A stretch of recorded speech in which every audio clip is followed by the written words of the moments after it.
செங்கல்பட்டு மாவட்டம் காட்டாங்குளத்தூர் ஒன்றியத்திற்குட்பட்ட காயராம்பேட்டு பகுதியின் தலித் ஊராட்சி மன்ற தலைவர் ஜெயகாந்தி அவரது கணவர் புஷ்பராஜ் மற்றும் மகன் ஆகியோருடன் தனியார் ஜூஸ் கடை அருகில் ஜூஸ் குடித்துக் கொண்டிருந்தபோது ஆதிக்க சாதியைச் சேர்ந்த அதிமுக பொறுப்பாளர் துணைத் தலைவர் திருவாக்கு அவரது உறவினர்கள் மற்றும் நண்பர்கள் ஆகியோருடன் சேர்ந்து ஊராட்சி மன்ற தலைவர் அவரது கணவர் மற்றும் மகன் ஆகியோரை சாதி பெயரை சொல்லி கண்மூடித்தனமாக கொலைவெறி தாக்குதல் நடத்தியுள்ளனர். இதனையடுத்து மூவரும் தனியார் மருத்துவமனையில் அனுமதிக்கப்பட்டு சிகிச்சை பெற்று வருகின்றனர். இது தொடர்பாக கூடுவாஞ்சேரி காவல் நிலையத்தில் புகார் அளித்து 2 நாட்கள் ஆகியும் எந்தவித நடவடிக்கையும் எடுக்கப்படவில்லை என கூறப்படுகிறது.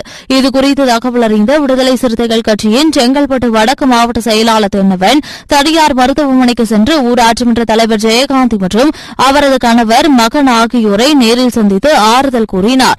மேலும் இது தொடர்பாக நாளை காலை 11 மணி அளவில் கூடுவாஞ்சேரி பேருந்து நிலையத்தில் விடுதலை சிறுத்தைகள் கட்சி செங்கல்பட்டு வடக்கு மாவட்டம் சார்பில் கண்டன ஆர்ப்பாட்டம் நடைபெறும் என்று தெரிவித்தார்.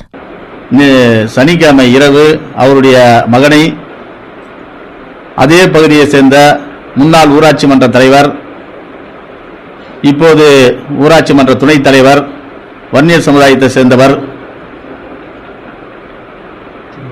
திருவாக்கு என்பவர், அவருடைய மகன்